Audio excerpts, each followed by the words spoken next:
Oi, gente! Bom dia! Sejam todos muitíssimo bem-vindos e bem-vindas ao Veja Mercado desta quarta-feira, dia 21 de fevereiro. Eu sou o Diego Jimenez, estou de volta das férias, sim! E eu aproveito aqui o espaço para agradecer, antes de mais nada, toda a equipe de economia da Veja que se desdobrou para me substituir aqui no Veja Mercado e também no Veja SA. Aproveito para nomear quem esteve aqui à frente das câmeras: Luana Zanóbia, Vitor Irajá, Camila Barros e Pedro Gil. Obrigado a todos. Agora vamos às notícias, porque essas não tiram férias, não. Nesta manhã, as bolsas europeias e os futuros americanos são negociados em baixa. Os investidores aguardam a publicação da ata da última reunião do Banco Central Americano, que vai acontecer na tarde desta quarta-feira. Ontem chamou a atenção a queda expressiva do minério de ferro, como você deve ter acompanhado. Os preços caíram 5% na China, depois do Banco Central chinês anunciar um corte nas taxas de juros de 5 anos, que são consideradas as taxas longas. O movimento decepcionou o mercado, que esperava cortes nas taxas mais curtas, de 1 ano. Isso para sustentar a recuperação do setor imobiliário chinês, que enfrenta uma grave crise já há alguns anos. A quebra da incorporadora Evergrande é o símbolo dessa crise que atinge a China já há alguns anos. Aqui no Brasil, o fenômeno climático El Niño vai chegando ao fim, provocou mudanças no clima brasileiro, as temperaturas das águas do Pacífico aumentaram, a temperatura aqui no Sudeste e no Sul também aumentou, as chuvas também tiveram um aumento de volume nos últimos meses e outro fenômeno climático, a Laninha, deve entrar em vigor aqui na América do Sul nos próximos meses. Os efeitos dos fenômenos climáticos, das mudanças do aquecimento global, também os preços das commodities, bem como os juros, a condução da política monetária pelo Banco Central brasileiro, os efeitos de todas essas variáveis sobre a inflação serão alguns dos assuntos desta edição do Veja Mercado. Para conversar comigo sobre eles, recebo um dos maiores especialistas de inflação do país, gosto sempre de chamá-lo assim, André Brás, que é economista da Fundação Getúlio Vargas, a FGV. André, bom dia, seja muito bem-vindo ao nosso programa. Muito bom dia, é um prazer estar com você de novo. Prazer é nosso. André, começo falando sobre os fenômenos climáticos. O El Niño, ele aumenta a temperatura das águas do Oceano Pacífico, provoca aumento nas temperaturas aqui do Brasil, também no volume de chuvas no Sul e no Sudeste. Quero saber quais foram os principais efeitos desse fenômeno sobre a inflação brasileira e quais que podem ser os efeitos, o que a gente pode esperar da Laninha. Então, o El Niño ele intensificou, né, os efeitos do verão, mas de forma bem concreta, o IPCA do IBGE, que é o nosso índice, né, que a gente acompanha para metas de inflação, ele foi muito afetado na parte de alimentos in natura. Tradicionalmente, todo ano isso acontece, né? Só que esse ano veio um pouco mais forte exatamente pelo fenômeno climático, pelo El Niño. E isso fez com que a inflação de alimentos acelerasse bastante nos últimos meses, né? Mas não que isso assuste muito. O que aconteceu exatamente sobre os alimentos in natura. Quer dizer, são alimentos que têm safras mais curtas e que, com a aproximação do outono, né, o fim do Laninha, a aproximação do outono, que é uma condição climática mais favorável à oferta desses alimentos, os preços podem devolver parte do aumento acumulado nesse período mais quente. Então, acaba sendo quase que um jogo de soma zero, né? Eles subiram nos últimos meses, mas tem condições, né, de devolver uma parte dessa inflação ao longo dos próximos meses, o que não alteraria muito a nossa expectativa de inflação. A questão toda está nas safras de ciclo mais longo, né? Milho, soja, trigo e outras culturas que podem sim, né, ter sofrido algum prejuízo em função do El Niño, principalmente no sul do país. Então, até algumas safras aí já tem previsão de queda importante. Então, é claro que alguma marca o El Niño vai deixar na inflação de 2024. Mas eu acredito que essa marca tende a ser um pouco menor do que a gente imaginava. Olhando o nosso índice de preço ao produtor amplo, que é o IPA da FGV, que é o nosso índice que acompanha grandes commodities agrícolas, né, entre outros commodities importantes, dá para ver que soja e milho, que haviam ensaiado um aumento importante entre o final do ano passado e início desse ano, agora já começam a inverter essa trajetória, começam a apresentar queda. E isso mostra que esse efeito El Niño pode não ser tão forte quanto a gente imaginava, né? Se essas grandes commodities não sustentaram aumentos importantes devido a essas quebras de safra em algumas regiões do país, isso também alivia, né, os preços de itens derivados dessas grandes commodities e até das proteínas, das carnes, né? Isso porque os animais que a gente consome a carne, são tratados com essas rações, à base de soja e de milho, principalmente. Então, se esses preços não sobem, pode ser que a gente não tenha uma pressão tão grande, um desdobramento tão grande na cadeia de derivados desses grãos. Então, pode ser que a alimentação esse ano não tenha, assim, um espaço tão grande na inflação quanto a gente chegou a estimar. Mas vamos acompanhar a cotação desses grãos, né, o desdobramento dessa safra de 2024, para ter certeza sobre o que eu venho antecipando aqui. Certo, André, falamos do El Niño e existe a perspectiva de que a Laninha também entre em vigor nas águas do Pacífico neste ano. Aí é o contrário, né? Se o El Niño aquece as águas, provoca um aumento das temperaturas, Laninha é o contrário. Existe uma perspectiva de que esse fenômeno climático seja intenso, provoque um inverno mais rigoroso e atinja de alguma maneira a inflação brasileira? Há essa possibilidade, né? Esses fenômenos climáticos, eles marcam muito. E é provável que ele possa trazer algum desafio, né? Aí pela seca, né? O risco de geadas, né? Que podem comprometer safras importantes. Então há sempre um desafio no radar, né? Se não pelo El Niño, agora pelo Laninha. O Laninha também tem uma distribuição mais regular das chuvas, né? Esse é o lado bom, né? Não há uma concentração grande de chuvas em uma ou outra região do país. É importante que essas chuvas sejam realmente bem distribuídas, né? Ao longo do nosso território, para garantir safras boas em várias regiões do país, é o que a gente deseja. Só que ele também vem com esses desafios climáticos associados a frio mais rigoroso, né?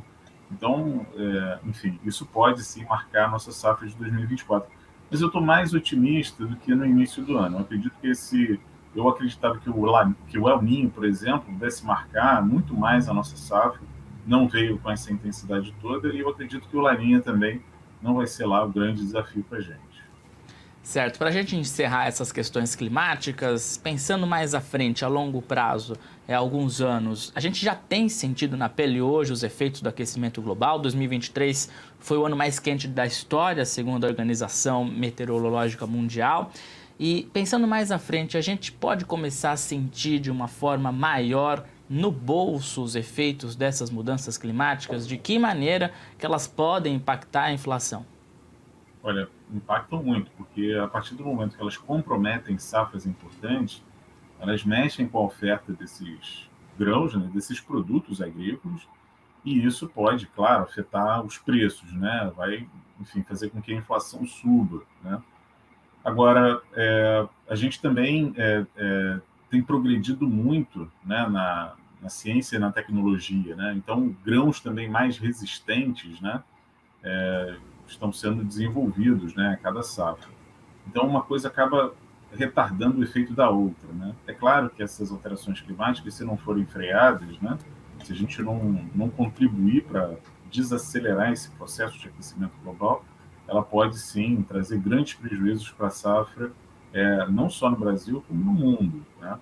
Só que me parece que há um comprometimento desigual entre nações, né? Algumas estão muito avançadas, outras menos. Então, para alinhar todo esse processo, né, todas as providências necessárias a frear o aquecimento, vai demorar, vai levar tempo, vai depender de investimentos em tecnologia. Então, é provável que a gente enfrente desafios importantes daqui para frente, dada essa nossa falta de crença sobre como o clima realmente pode afetar as nossas vidas, né?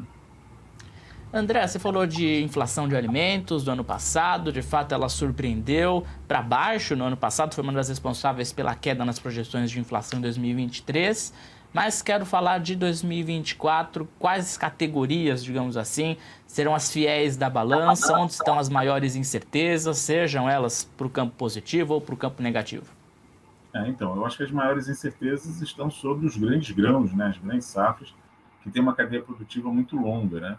Soja, milho, trigo, né? São culturas que afetam muito o custo de vida, porque o conjunto de itens derivados a partir desses grãos é muito grande. Então, se essas safras são prejudicadas, né, com certeza nós vamos ver um aumento de preço na gôndola, né, e preços de produtos da cesta básica, né. O que nós vimos de forma concreta agora foi o encarecimento dos alimentos in natura, né, chamando a atenção de batata, cebola, cenoura, tubérculos principalmente sofreram muito nesse último verão, eles normalmente sofrem nessa época do ano, normalmente a gente vê o encarecimento da feira livre nesse período, mas a questão é que logo na estação seguinte, uma parte desse efeito é devolvido, quer dizer, a gente não fica com esse preço alto permanentemente. E um pouco dessa história se repete esse ano, apesar da força, né, com que esse fenômeno bateu sobre essas safras. Provavelmente a gente vai ver alguma queda de preço, a gente já nota nas nossas coletas aqui da FGV uma desaceleração, quer dizer, tem uma inflação ainda importante por trás desses alimentos in natura, mas ela está em decréscimo, né? Então isso já mostra que esse problema de oferta tende a se resolver aí, né, com a chegada da nova estação, mas o risco maior é sobre os alimentos de safra mais longa, que têm um efeito mais duradouro sobre os preços, né? Quando os preços sobem, eles ficam mais caros por um longo período, até que uma nova safra ajuste esses preços, contribua para alguma queda. Então, safras de ciclo mais longo, quando prejudicadas, tendem a espalhar mais a inflação sobre itens da cesta básica, né? Então, se a gente tem prejuízos na safra de arroz e de feijão, como nós vimos aí que algumas dessas safras sofreram prejuízo por conta do El Niño, há um claro aumento de preços no mercado e isso afeta principalmente as famílias de baixa renda. Então, o risco para esse ano está sobre o encarecimento desses itens, sabendo que famílias de baixa renda percebem mais a inflação de alimentos, né? Então, não adianta o IPCA ficar na meta, se a inflação de alimentos estiver bem acima da meta, você está penalizando aquelas famílias que a gente deveria fazer política para proteger da inflação, né? Para preservar o poder aquisitivo de famílias de menor renda, né? E esse vai ser o desafio de 2024, o encarecimento de itens ligados à cesta básica, que dependem muito de safra e não da política monetária. André, troca um pouco de assunto. O presidente da Petrobras afirmou ontem em evento que não vê razão para alterar os preços dos combustíveis neste momento. A ABICOM, que é a Associação dos Importadores de Combustíveis, estima que os preços hoje estão cerca de 10% defasados em relação à paridade internacional, tanto a gasolina quanto o diesel. É possível afirmar que essa nova política de preços dos combustíveis da Petrobras tem segurado a inflação aqui no Brasil? Isso seria bom ou ruim? Olha, se essa nova política segura de maneira artificial, é ruim, porque cedo ou tarde a conta chega, né? O mercado vai se posicionar e a gente vai ter que fazer um ajuste forçado no médio prazo. Então, não é bom fazer qualquer tipo de arbitragem sobre o preço dos combustíveis. A gente sabe o quanto isso custa, né, para a nossa economia. E os combustíveis, eles têm um efeito perverso sobre a inflação.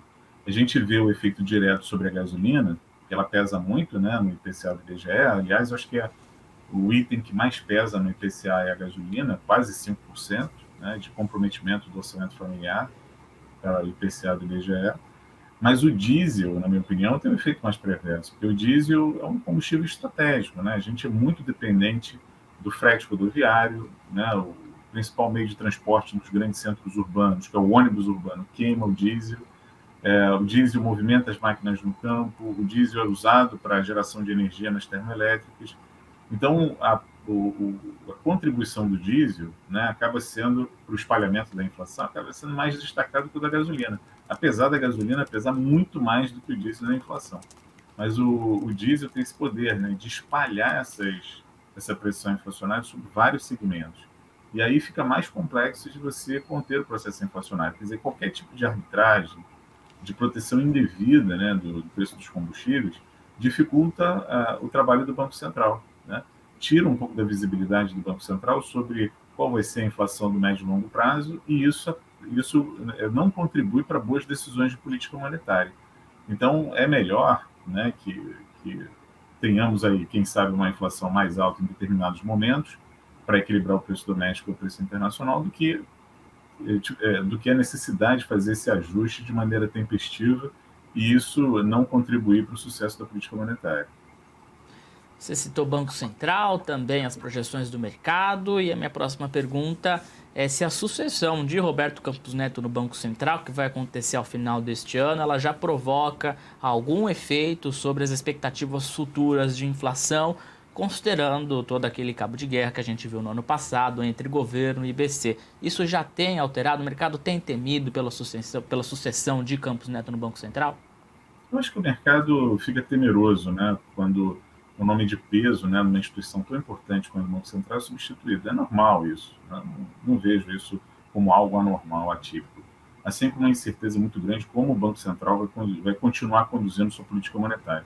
Mas é importante a gente preservar o Banco Central, né, como uma instituição que tem, né, condições de tomar suas próprias decisões sem influência política, porque é muito importante que a política monetária, né, seja bem praticada, bem aplicada, para que a gente possa garantir que gradualmente essa inflação convirja para a meta. Então, apoiar, né, o futuro, né, comandante do Banco Central é fundamental, né, e ouvi-lo também, né. Eu acho que o Banco Central não é uma instituição que não ouve o mercado, ouve, apresenta, discute. Então, é bom manter as portas abertas, né, acolher, né, o novo presidente da melhor maneira possível e tentar sempre um diálogo, né, para antecipar uma possível mudança, né, de maior impacto na política monetária, que eu acredito que não vai acontecer. Certo. O presidente do Banco Central, Roberto Campos Neto, afirmou agora há pouco em um evento que as expectativas de inflação futuras caíram depois da manutenção da meta de inflação com o Conselho Monetário Nacional, mas que elas se acomodaram, num patamar elevado. Esse patamar elevado das projeções futuras acima da meta estipulada pelo Banco Central pode ter como uma das razões justamente a sucessão prevista para o final deste ano?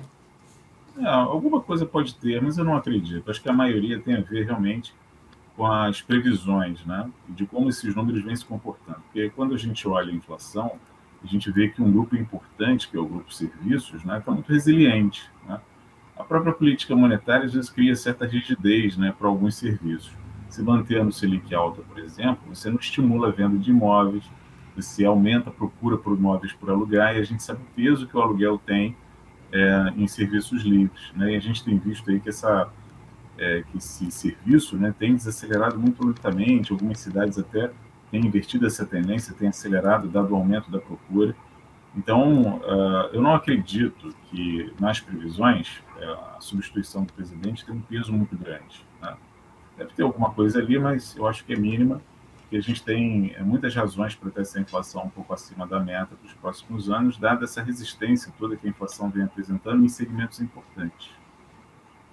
Certo. Ainda sobre Banco Central, a gente está no meio de um ciclo de cortes nas taxas de juros e começa a se cogitar no mercado, a se especular uma extensão desse ciclo e até uma Selic de 9%, até 8%. O atual cenário de inflação no Brasil, na sua avaliação, André, abre margem para uma possível extensão do ciclo de cortes de juros aqui no Brasil? O que eu tenho visto no IPA, né, o IPA antecipa, né, muitos efeitos que vão chegar ao consumidor. Então, a gente costuma brincar que o IPA fica grávido do IPC, né?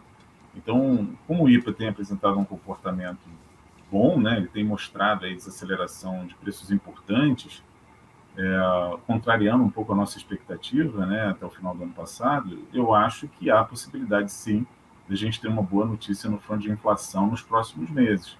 Então, aumenta a chance de a gente ter um corte de juros um pouco maior do que a gente previa, né? Mas eu ainda acho que esse corte deve parar em torno de 9%.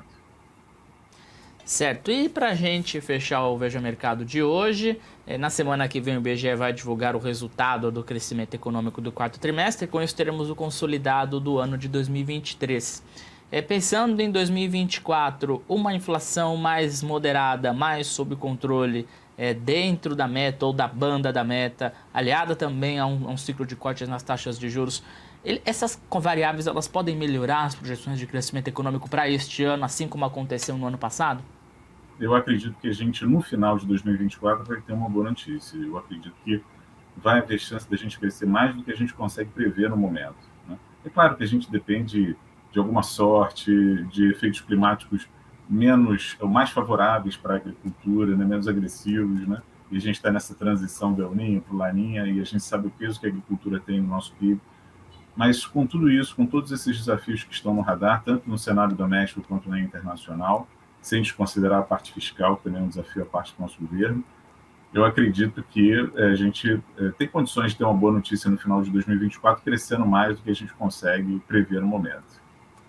Tá certo, André Braz, economista da Fundação Getúlio Vargas, obrigado pela participação aqui no Veja Mercado, é sempre um prazer e você é sempre muito bem-vindo aqui no nosso programa também. Até uma próxima. Muito obrigado, um abraço para você e para quem nos acompanhou. Até uma próxima. Valeu, até mais. Tchau. E antes de encerrar o Veja Mercado, gente, vamos às últimas atualizações, é o que será assunto ao longo do dia nos mercados. Nesta quarta-feira, na parte da tarde, por volta de 4 horas, o Banco Central Americano, o Fed, vai publicar a ata da última reunião que aconteceu no final de janeiro. Isso significa que o mercado pode receber algumas pistas sobre a condução da política monetária dos Estados Unidos. Era esperado um corte nas taxas de juros americanas já na próxima reunião prevista para março. Mas essas incertezas aumentaram nas últimas semanas depois de dados de emprego e de inflação nos Estados Unidos que vieram acima do esperado e mostraram um superaquecimento da economia norte-americana. Por isso a ata é importante, por isso que os mercados iniciam esta quarta-feira em queda, todos aguardando as pistas do Banco Central americano. Amanhã, quinta-feira, pela manhã, será publicado pelo Banco Central o Boletim Focus, excepcionalmente na quinta-feira, porque os servidores do Banco Central estão em greve, por isso a publicação foi adiada de segunda para quinta-feira. Também na quinta-feira, após o fechamento do mercado, serão publicados os resultados trimestrais da mineradora Vale e também do Nubank. Passando pelos indicadores, o dólar abre o dia em queda de 0,5%, cotado a R$ 4,92, enquanto os futuros do Ibovespa também são negociados em queda de 0,5% nesta manhã. Antes de encerrar o Veja Mercado, uma nota triste. A gente acaba de receber a informação de que morreu aos 84 anos em São Paulo o economista e ex-presidente do Banco Central, Afonso Celso Pastore. Ele estava internado desde o último sábado e passou por uma cirurgia após uma queda. Mas ele estava internado na UTI e acabou não resistindo, morreu nesta quarta-feira. Afonso Celso Pastore, que participou aqui do Veja Mercado, compartilhou seu conhecimento, a sua experiência comigo e com vocês no último mês de setembro, faz pouquíssimo tempo. Nossos sentimentos aos familiares e amigos. Até amanhã, gente.